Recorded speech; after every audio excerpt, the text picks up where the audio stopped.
sometime after October 7th, one of the arrested Palestinians is brought to an Israeli hospital with 7 broken ribs and a tear in his anus. Since this is an unthinkable emergency in Israeli society, a doctor immediately writes a report about what happened to the patient.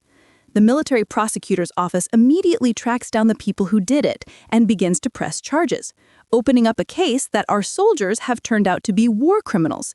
They tortured a man here, they beat him, and they, raped him. The defense lawyers are now arguing that the man inserted a phone into his own rectum, as is often the case among inmates, to hide it, and the phone started ringing.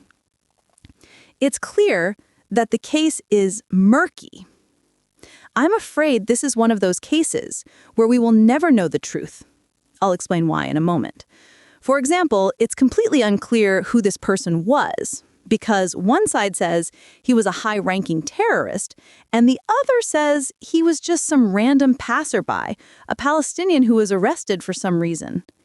In any case, the military prosecutor's office becomes extremely agitated about this, and naturally it causes a major rift in Israeli society. Because, as I've said, people tend to stand up for their own, and there are a number of people who say that whatever happened to this Palestinian, he got what he deserved.